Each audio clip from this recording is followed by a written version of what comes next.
राजकुमार आरव की तबीयत गिरती जा रही थी। चंद्रविला के पास वक्त बहुत कम था। वो यक्षलोक के लिए निकल गई। अपनी जादुई ताकतों का इस्तेमाल करते हुए वो जल्द ही यक्षलोक के द्वार पर थी। वहां दो यक्ष सैनिक पहरा दे रहे थे। दोनों चंद्रविला को पहचान गए, मगर उसे अंदर जाने नहीं दिया। चंद्रविला, तुम यहां क्या कर रही हो? तुम तो यक्षलोक से निकाली गई थी, उनमें से एक ने पूछा। चंद्रविला ने प्रार्थना करते हुए कहा, देखो, मेरा अंदर जाना बहुत जरूरी है। कृपया मुझे अंदर जाने दो। नहीं, हम तुम्हें अंदर जाने नहीं दे सकते। चंद्रविला के बार बार आग्रह करने पर भी दोनों यक्ष सैनिकों ने उसे यक्षलोक में प्रवेश देने से मना कर दिया। मगर चंद्रविला हार नहीं मान सकती थी। उसने यक्ष सैनिकों को चुनौती देते हुए कहा, अगर तुम दोनों अपनी जिद पर अड़े रहे तो मजबूरन मुझे अपनी शक्तियों का प्रयोग करना पड़ेगा। चंद्रविला की बातें सुनकर दोनों यक्ष सैनिकों को गुस्सा आ गया। उन्होंने आंखें तरेर कर गुस्से में चंद्रविला की तरफ देखा और बोले, तो तुम हमें अपनी शक्तियों का घमंड दिखा रही हो। भूलो मत, तुम एक शापित यक्षिणी हो। दोनों यक्ष सैनिक इस बात से अनजान थे कि चंद्रविला अब शाप मुक्त हो चुकी है। इसी के साथ उसकी यक्षिणी शक्तियां भी अब और ज्यादा ताकतवर थीं। चंद्रविला ने अब और समय नष्ट नहीं किया और अपनी शक्तियों से दोनों यक्ष सैनिकों को बांध दिया। फिर यक्षलोक के अंदर प्रवेश कर गई। अमृत बूटी एक बेहद दुर्लभ बूटी थी जो मरते हुए इंसान के अंदर एक नया प्राण भर सकती थी। इस बूटी का पता सिर्फ यक्षरानी और यक्षराज ही जानते थे। चंद्रविला जल्दी से यक्षरानी के पास गई। इस वक्त वो यक्ष दरबार में मौजूद थी। जैसे ही यक्षरानी की निगाहें चंद्रविला पर पड़ी, उनकी आंखें क्रोध से भर गईं। उन्होंने चंद्रविला की तरफ गुस्से में देखते हुए कहा, तुम यहां क्या कर रही हो और अंदर कैसे आई? क्या यक्ष सैनिकों ने तुम्हें अंदर आने से रोका नहीं?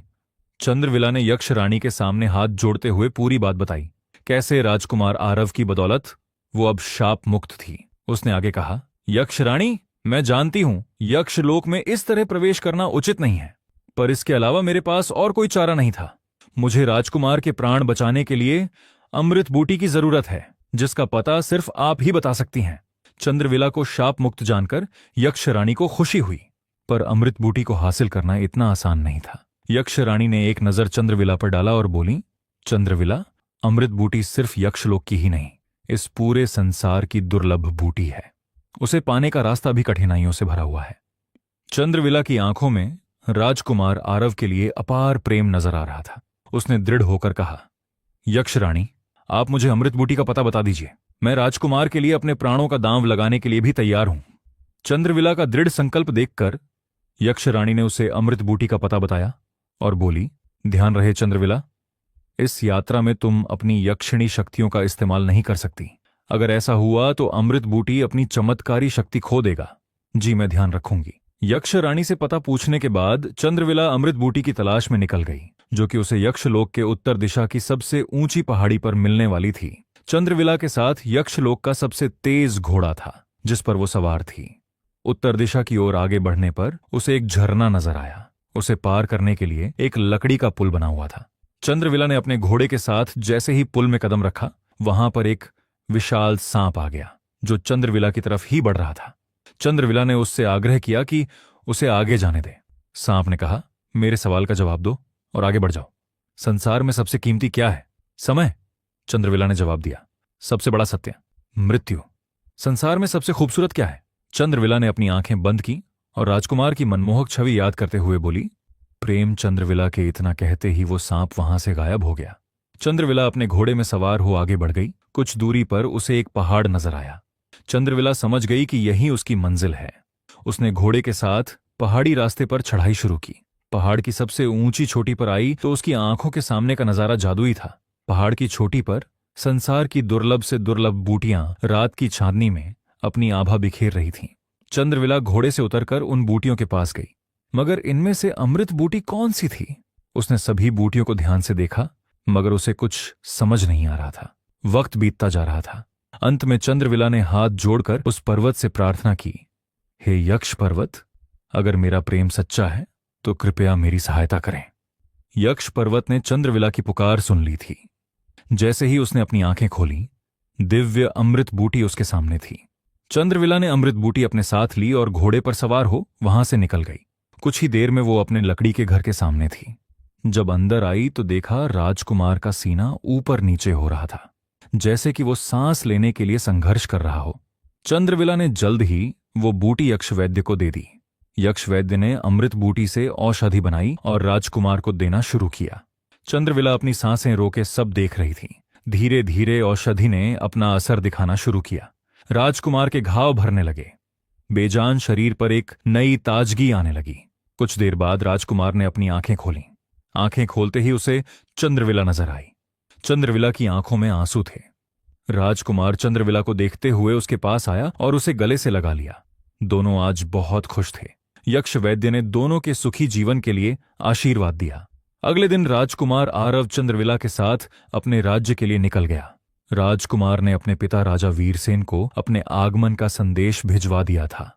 राजकुमार और चंद्रविला के रथ ने जैसे ही राजमहल के मुख्य दरवाजे पर प्रवेश किया, सबकी निगाहें दोनों पर टिक गईं। महल के सभी नौकर चाकर और सैनिक चंद्रविला की खूबसूरती देखकर दंग रह गए थे।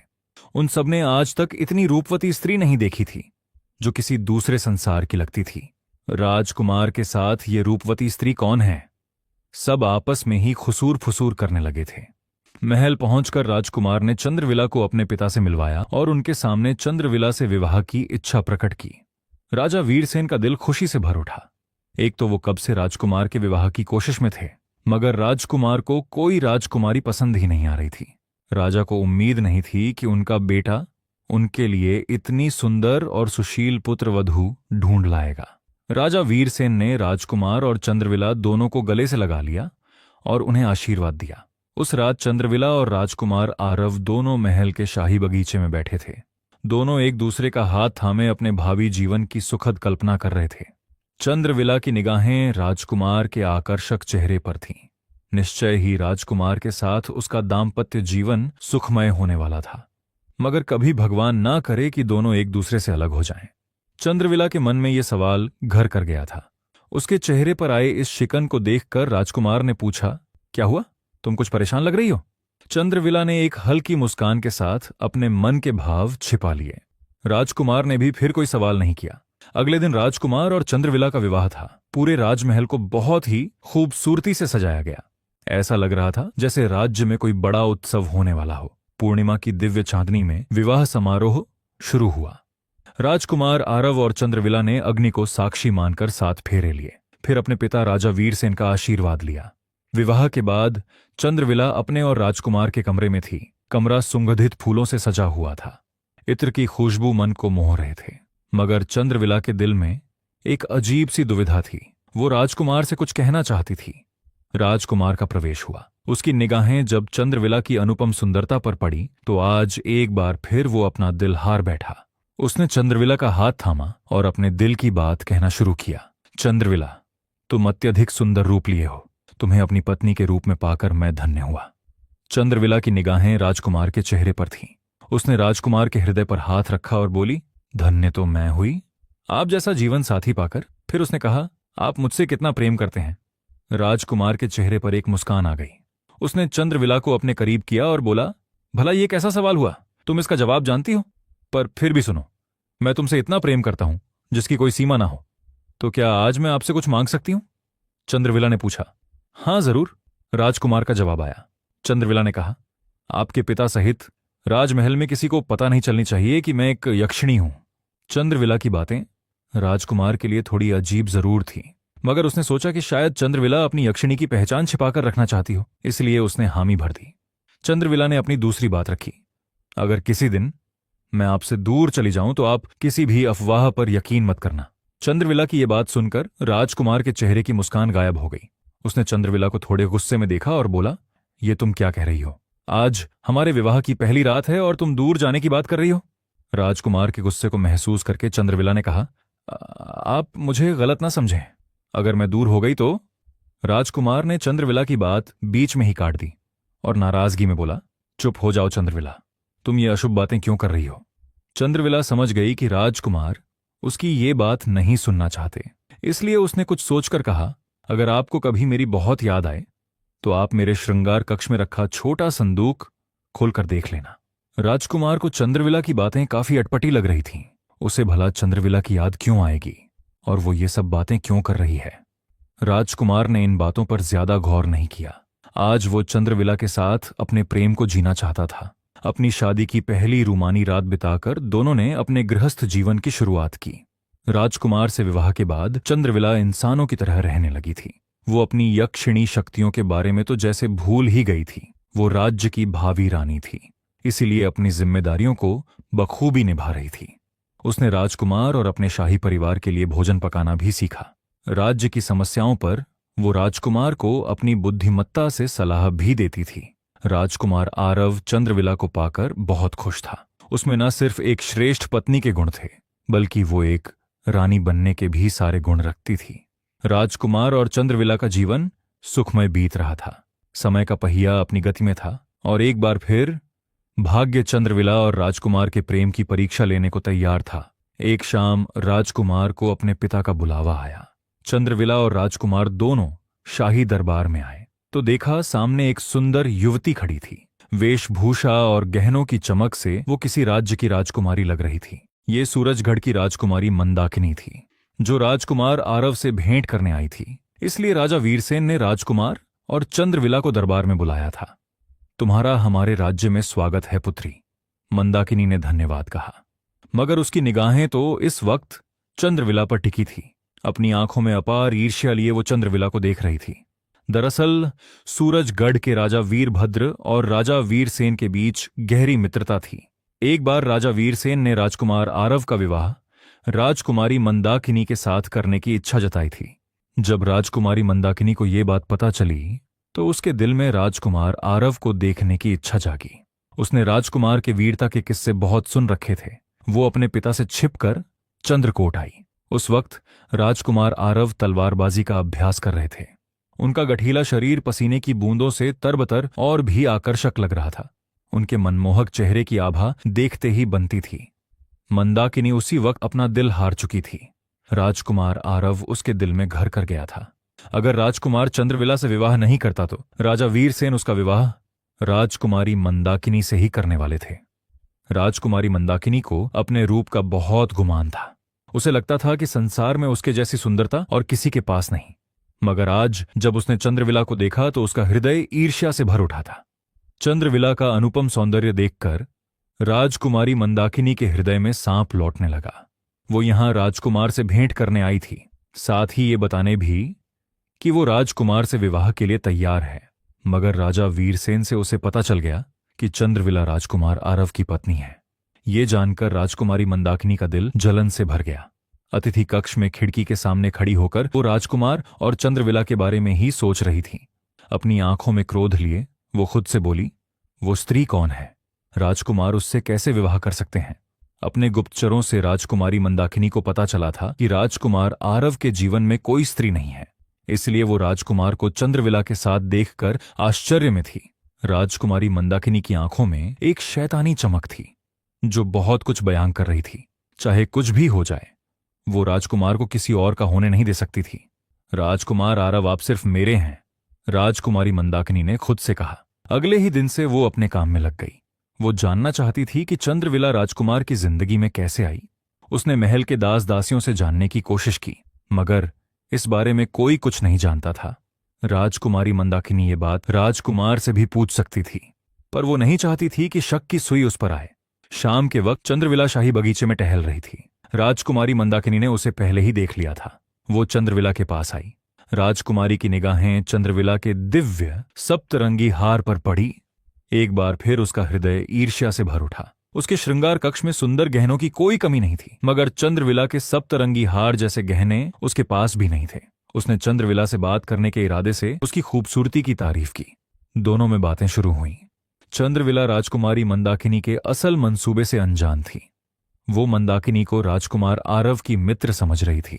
एक दिन राजकुमारी मंदाकिनी ने बातों ही बातों में चंद्रविला से पूछा, चंद्रविला, तुम्हारी सुंदरता तो अद्भुत है। तुम जरूर किसी राज्य की राजकुमारी होगी? राजकुमारी मंदाकिनी ने यह सवाल चंद्रविला को जानने के इरादे से पूछा।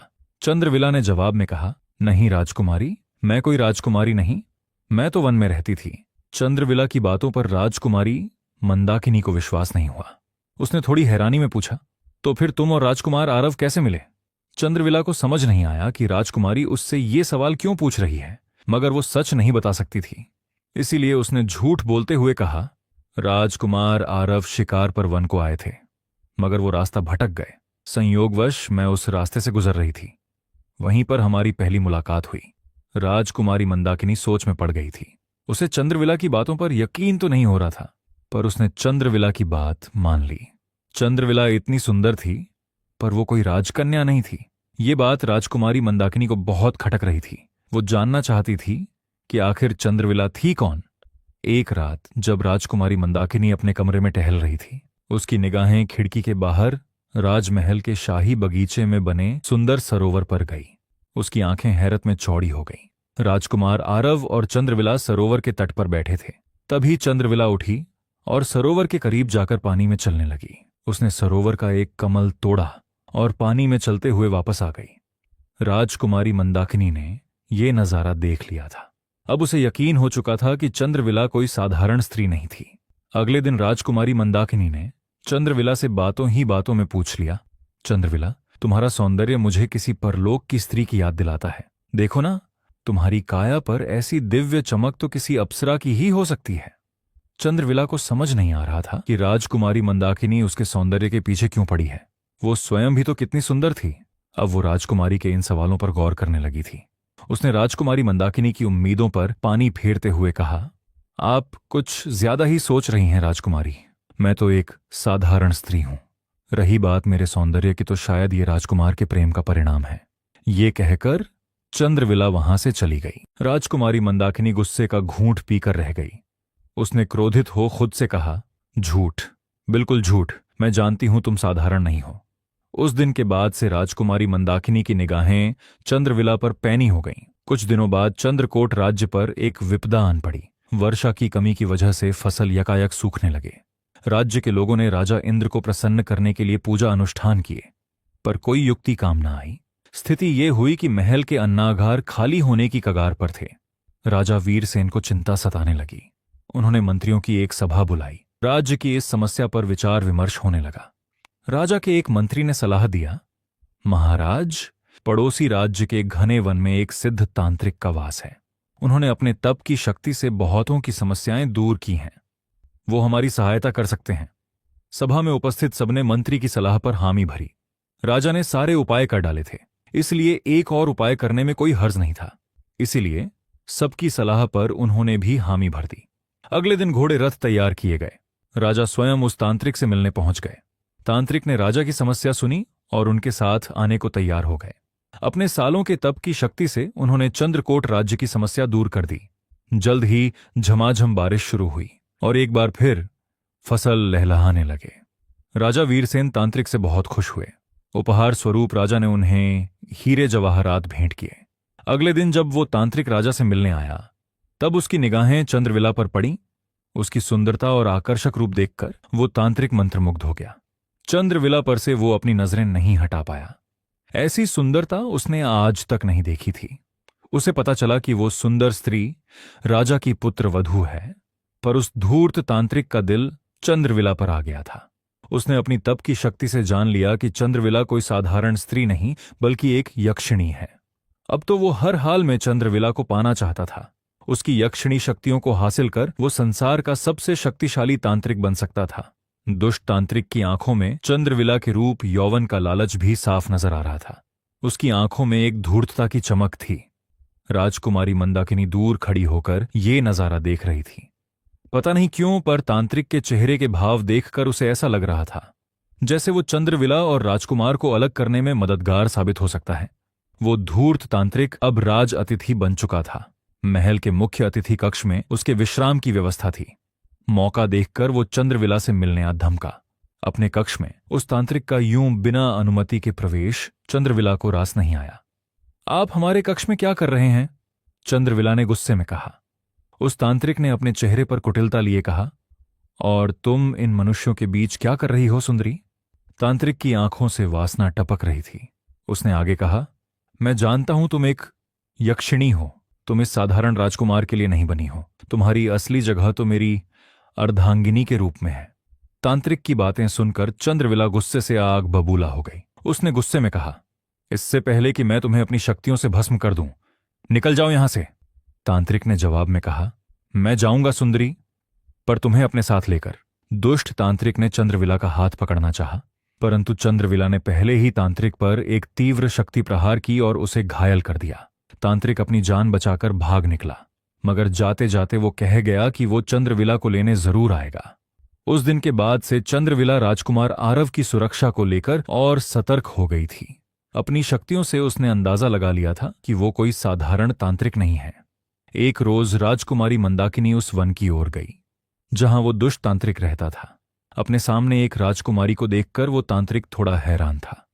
राजकुमारी मंदाकिनी ने तांत्रिक से अपने मिलने की वजह बताई। उसने चतुरता से कहा, मुझे यकीन है आप चंद्रविला के रूप पर मोहित हैं। मैं राजकुमार आरव की रानी बनना चाहती हूं। अगर आप चाहें तो हम एक दूसरे की सहायता कर सकते हैं। तांत्रिक को राजकुमारी की बातों में तथ्य नजर आ रहा था। उसने कहा, ठीक है, पर तुम मेरी किस प्रकार सहायता कर सकती हो? राजकुमारी मंदाकिनी ने पूछा, सबसे पहले तो आप मुझे चंद्रविला का रहस्य बताइए। मैं जानती हूं वो कोई साधारण स्त्री नहीं है। तांत्रिक ने बताया, चंद्रविला एक यक्षिणी है। राजकुमारी का शक यकीन में बदल चुका था। उस दिन जो उसने शाही बगीचे के सरोवर में देखा वो बिल्कुल सच था। राजकुमारी मंदाकिनी ने कुछ सोचकर कहा, क्या उसकी शक्तियां उसके सप्तरंगी हीरे के हार में बसी हैं? तांत्रिक ने अपनी दिव्य दृष्टि से पता लगा लिया और बोला, हां। फिर कुटिल मुस्कान लिए वो खुद से बोली, इसका मतलब तो यह है कि अगर चंद्रविला से वो हार छिन जाए तो वो किसी काम की नहीं रहेगी। राजकुमारी मंदाकिनी ने उस तांत्रिक को अपने शैतानी इरादे बताए। अब उस तांत्रिक को भी यकीन हो चुका था कि चंद्रविला उसकी होकर रहेगी। अगले दिन जब चंद्रविला अपने कक्ष से बाहर आई, राजकुमारी मंदाकिनी भागते हुए चंद्रविला के पास आई और बोली, चंद्रविला, वो राजकुमार आरव की जान खतरे में है। राजकुमारी मंदाकिनी के मुंह से इतना सुनते ही चंद्रविला का दिल डर से कांप उठा। वो राजकुमारी के पीछे पीछे गई। सामने उसने देखा कि राजकुमार आरव घायल अवस्था में थे। उनकी सांसें रूक रूक कर चल रही थीं। राजकुमारी मंदाकिनी ने जल्दबाजी में कहा, अब क्या होगा? क्या राजकुमार आरव अब नहीं बचेंगे? नहीं, राजकुमार को कुछ नहीं होगा। चंद्रविला ने घबराए हुए स्वर में कहा। इस दृश्य ने उसके सोचने समझने की शक्ति छीन ली थी, इसलिए वो राजकुमारी मंदाकिनी की इस चतुराई को भांप नहीं पाई। उसने अपना दिव्य सप्तरंगी हार निकाला और ज्यों ही राजकुमार आरव के गले में डालने वाली थी, भ्रम का कोहरा हट गया। वहां राजकुमार की जगह वो दुष्ट तांत्रिक खड़ा हंस रहा था। मौका देखकर राजकुमारी मंदाकिनी ने चंद्रविला से उसका दिव्य सप्तरंगी हार छीन लिया। चंद्रविला हैरान रह गई। ये एक षड्यंत्र था। उसने राजकुमारी मंदाकिनी की तरफ घूरते हुए कहा, राजकुमारी, ये सब क्या है? मेरा हार मुझे वापस करो। राजकुमारी मंदाकिनी ने उस हार को अपने हाथों में लिए बोली, तो ये है तुम्हारी खूबसूरती का राज। अब मेरी सुंदरता भी तुम्हारी तरह अनुपम होगी। उसने वो सप्तरंगी हार अपने गले में डाल लिया। चंद्रविला क्रोध में बोली, राजकुमारी, तुमने मेरे साथ छल किया है। राजकुमार आरव तुम्हें कभी माफ नहीं करेंगे। माफ तो तब करेंगे ना जब उन्हें इन सब के बारे में पता चलेगा। राजकुमारी मंदाकिनी ने कुटिलता से कहा। मतलब? चंद्रविला अनभिज्ञता में बोली। दुष्ट तांत्रिक ने चंद्रविला का हाथ पकड़ा और धूर्तता से बोला, मतलब अब तुम सदा के लिए मेरी हो सुंदरी। तांत्रिक चंद्रविला को अपनी तांत्रिक शक्तियों में बांधकर वहां से गायब हो गया। अगले दिन पूरे राज्य में हंगामा मच गया। चंद्रविला के महल से यकायक गायब होने की खबर आग की तरह फैल गई। राजकुमार आरव सहित राजा भी परेशान हो गए। उन्होंने चारों तरफ अपने सैनिक भेजे। चंद्रविला का पता लगाने में जी जान लगा दी, मगर उनके हाथ में कुछ नहीं आया। राजकुमार आरव और राजा वीरसेन को चिंतित देख राजकुमारी मंदाकिनी बोली, राजकुमार, अब चंद्रविला आपको कभी नहीं मिलेगी। राजकुमारी की बातें सुनकर राजकुमार आरव और राजा वीरसेन दोनों हैरत में पड़ गए। राजकुमार आरव ने गंभीर स्वर में पूछा, तुम्हारे कहने का मतलब क्या है राजकुमारी? राजकुमारी मंदाकिनी ने मनगढ़ंत कहानी बनाते हुए कहा, ये देखिए, ये दिव्य सप्तरंगी हार, इसे चंद्रविला ने ही मुझे दिया है। उसने कहा कि उसे तांत्रिक से प्रेम हो गया हो। वो अब राजकुमार आरव के साथ नहीं रहना चाहती, इसलिए उसने राजकुमार का दिया ये उपहार भी लौटा दिया। राजकुमारी मंदाकिनी की बातें सुनकर राजा वीरसेन गुस्से में आग बबूला हो गए। उन्हें चंद्रविला की इस हरकत पर बहुत गुस्सा आया, मगर राजकुमार आरव बिना कुछ कहे वहां से चले गए। चंद्रविला को राजकुमार की जिंदगी से गए महीने हो गए थे। इन बीते दिनों में ऐसा कोई दिन नहीं गया जब उसे चंद्रविला की याद न सताई हो।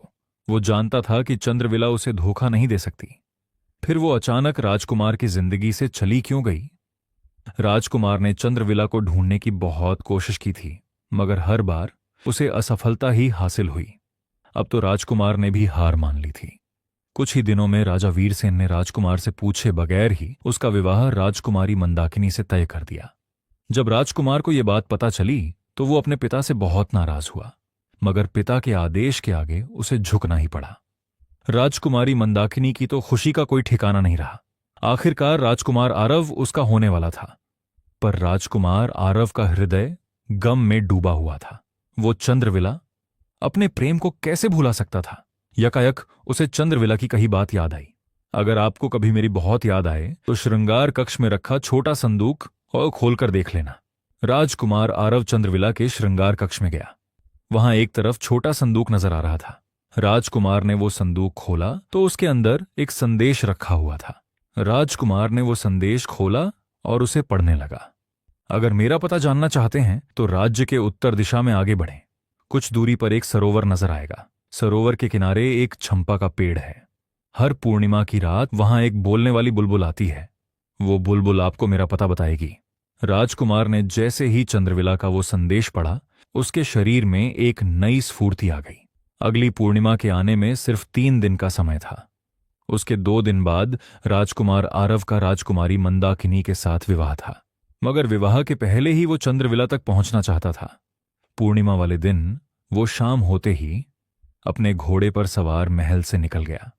चंद्रविला के संदेश के अनुसार वो राज्य के उत्तर की ओर आगे बढ़ा। कुछ ही दूरी पर उसे एक सरोवर नजर आया। वो सरोवर के निकट गया तो वहां एक चंपा का पेड़ था।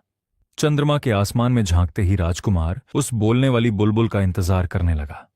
थोड़ी ही देर में वहां एक सुंदर बुलबुल पक्षी आई और चंपा की एक डाल पर बैठ गई। राजकुमार आरव आग्रह करते हुए बोला, हे बुलबुल पक्षी, कृपा कर तुम मुझे मेरी पत्नी चंद्रविला का पता बताओ। बुलबुल पक्षी ने मीठे स्वर में कहा, राज्य के पश्चिम दिशा में घने वन की ओर वो दुष्ट तांत्रिक चंद्रविला को अपने साथ ले गया है, पर शीघ्रता कीजिए, राजकुमार चंद्रविला के प्राण संकट में हैं। राजकुमार ने बुलबुल पक्षी का धन्यवाद कहा। बदले में बुलबुल पक्षी ने उस चंपा के वृक्ष का एक फूल तोड़कर राजकुमार को दिया और बोली, इस फूल को अपने साथ रखिए, तांत्रिक की काली शक्तियों से ये फूल आपकी रक्षा करेगा। राजकुमार बुलबुल पक्षी के बताए दिशा की ओर आगे बढ़ गया। घोड़े की रफ्तार तेज थी, इसलिए वो जल्दी ही उस घने वन में पहुंच गया। इस वन में दुष्ट तांत्रिक का राज्य था। इस बात का आभास राजकुमार को वन में प्रवेश करते ही हो गया था। वो सावधान हो आगे बढ़ रहा था। जल्द ही उसे एक गुफा नजर आई। उसने अपने घोड़े को बाहर एक पेड़ पर बांधा और गुफा के अंदर चला गया। सामने चंद्रविला तांत्रिक की काली शक्तियों में बंधी हुई उदास बैठी थी। तांत्रिक वहां मौजूद नहीं था। राजकुमार आरव ने इशारे से चंद्रविला का ध्यान अपनी तरफ किया तो उसकी उदासी से भरी आंखों में एक चमक आ गई। उसे पूरा यकीन था कि राजकुमार उसे बचाने जरूर आएंगे। राजकुमार ने चंपा के फूल की बदौलत चंद्रविला को उस काली शक्ति के जाल से मुक्त कर दिया, मगर जैसे ही दोनों वहां से जाने को हुए, वो तांत्रिक वहां आ धमका। तांत्रिक ने कुटिलता के साथ कहा, अच्छा हुआ तुम्हारा पति भी यहां आ गया। अब मैं तुम्हारी आंखों के सामने उसकी बलि चढ़ाकर तुमसे विवाह करूंगा। तांत्रिक की बातें सुनकर राजकुमार को क्रोध आ गया। उसने आग उगलती आंखों के साथ कहा, मेरी पत्नी को अगवा कर तुमने बहुत बड़ी गलती की है दुष्ट तांत्रिक। तांत्रिक ने आंखें बंद कर अपनी काली तांत्रिक शक्तियों को जागृत किया, फिर उसे राजकुमार पर प्रहार किया। चंद्रविला ने राजकुमार को पास में पड़े दर्पण की ओर इशारा किया। राजकुमार चंद्रविला का इशारा समझ गया। उसने जल्दी से वो दर्पण उठाया और अपने सामने कर दिया। नतीजा ये हुआ कि तांत्रिक की दुष्ट काली शक्तियां सीधे उस पर गिरीं। इसी के साथ वो तांत्रिक भस्म हो गया। राजकुमार ने चंद्रविला को अपने गले से लगा लिया। महीने भर से चंद्रविला उससे दूर थी, पर राजकुमार को ऐसा लग रहा था जैसे कि वो बरसों बाद उसे देख रहा हो। तुम कुशल तो हो? उस तांत्रिक ने तुम्हें नुकसान तो नहीं पहुंचाया? चंद्रविला ने बताया कि वो बिल्कुल ठीक है। ये सब हुआ कैसे? राजकुमार ने सवाल पूछा। चंद्रविला ने उसे सब कह सुनाया, कैसे राजकुमारी मंदाकिनी ने उस दुष्ट तांत्रिक के साथ मिलकर उसके साथ छल किया। राजकुमार आरव को राजकुमारी पर बहुत क्रोध आया। वो समझ गया कि राजकुमारी मंदाकिनी चंद्रविला से ईर्ष्या करती है। उसने चंद्रविला से कहा, पिता महाराज ने कल मेरी और राजकुमारी मंदाकिनी का विवाह तय किया है। तुम मेरे इशारे पर ही विवाह समारोह में आना। इसके साथ ही राजकुमार आरव ने चंद्रविला को कुछ समझाया, फिर दोनों महल के लिए निकल गए। अगले दिन पूरा महल राजकुमार और राजकुमारी मंदाकिनी के विवाह की तैयारियों में जुट गया। राजकुमारी मंदाकिनी स्नान कक्ष में स्नान कर रही थी। मौका देखकर राजकुमार आरव ने राजकुमारी मंदाकिनी के कक्ष में प्रवेश किया। राजकुमार को वो सप्तरंगी हार राजकुमारी के सिरहाने के पास मिला। उसे लेकर राजकुमार ने वो हार चंद्रविला को पहना दी। विवाह समारोह आरंभ हुआ। राजकुमार दूल्हे के परिधान में तैयार था। राजकुमारी मंदाकिनी के मंडप पर आने की प्रतीक्षा थी। राजकुमारी को वो सप्तरंगी हार नहीं मिल रहा था। वो थोड़ी परेशान हो गई थी, मगर विवाह का मुहूर्त निकला जा रहा था, इसीलिए वो जल्दी से तैयार हुई और विवाह मंडप पर आ गई। राजकुमार आरव ने सबकी निगाहों से बचते हुए कुछ इशारा किया। तभी वहां पास के जलकुंड में एक तेज रोशनी चमकी। उस जल में राजकुमारी मंदाकिनी और तांत्रिक की धूर्तता साफ साफ दिखाई दे रही थी। राजकुमारी मंदाकिनी घबरा गई। राजा वीरसेन ने राजकुमार की तरफ देखकर कहा, यह सब क्या है? राजकुमार ने एक नजर राजकुमारी की तरफ देखा और बोला, ये तो आपको राजकुमारी मंदाकिनी ही बता सकती हैं पिता महाराज। वहां पर चंद्रविला भी आ गई थी। राजकुमारी मंदाकिनी समझ गई थी कि अब उसका भांडा फूट चुका है। उसने सच कबूलते हुए सब बता दिया कि किस तरह उसने और उस दुष्ट तांत्रिक ने मिलकर चंद्रविला के साथ छल किया। राजा ने क्रोधित हो राजकुमारी मंदाकिनी को काल कोठरी में डलवा दिया। उन्होंने चंद्रविला से क्षमा मांगी। चंद्रविला ने विनम्रता से कहा कि उन्हें क्षमा मांगने की आवश्यकता नहीं है। उसके बाद राजकुमार और चंद्रविला के जीवन में खुशहाली लौट आई थी। राजा वीरसेन अब वृद्ध हो चले थे, इसलिए उन्होंने राजपाट राजकुमार आरव को सौंपकर उसे राजा बना दिया। राजा बनते ही राजकुमार आरव राज्य के कामकाज में व्यस्त हो गए। एक दिन चंद्रविला ने उन्हें शुभ समाचार सुनाया, वो पिता बनने वाले हैं। राजकुमार आरव की खुशी का ठिकाना नहीं रहा। उन्होंने पूरे राज्य में उपहार बंटवाए। अब वो चंद्रविला का पहले से ज्यादा ध्यान रखने लगे। समय बीतने लगा। जल्द ही चंद्रविला के प्रसव का समय भी आ गया। उसने जुड़वा बच्चों को जन्म दिया, एक बेटा और एक बेटी। दोनों ही बहुत सुंदर थे। राजकुमार और चंद्रविला का परिवार अब पूरा था। उनके दोनों बच्चे बिल्कुल सामान्य थे। अपने माता पिता के स्नेह की छांव में उनका बचपन गुजरा। बच्चे अब धीरे धीरे बड़े हो रहे थे। चंद्रविला और राजकुमार आरव का बेटा एक सुंदर नवजवान राजकुमार बन चुका था और उनकी बेटी एक सुंदर नवयुवती बन चुकी थी। उसकी सुंदरता के चर्चे आसपास के राज्यों तक थी। समय आने पर दोनों ने अपने पुत्र का विवाह कर दिया और योग्य वर ढूंढकर अपनी पुत्री को भी विदा कर दिया। राजकुमार आरव की उम्र अब ढलने लगी थी, पर चंद्रविला अभी भी जवान और सुंदर थी। राज्य में सबको पता चल गया था कि वो एक यक्षिणी है, पर राज्य की प्रजा उसके व्यवहार से बहुत खुश थी। उसके बाद राजकुमार आरव और चंद्रविला कभी अलग नहीं हुए, जब तक कि राजकुमार की सांसें थम नहीं गईं। चंद्रविला और राजकुमार आरव का प्रेम अमर हो गया। प्रेम अगर सच्चा हो तो वो हर मुमकिन बाधाओं को पार कर लेता है। अगर आपको ये कहानी पसंद आई तो वीडियो को ज्यादा से ज्यादा लाइक और शेयर जरूर करें। हमारे चैनल को सब्सक्राइब करना ना भूलें।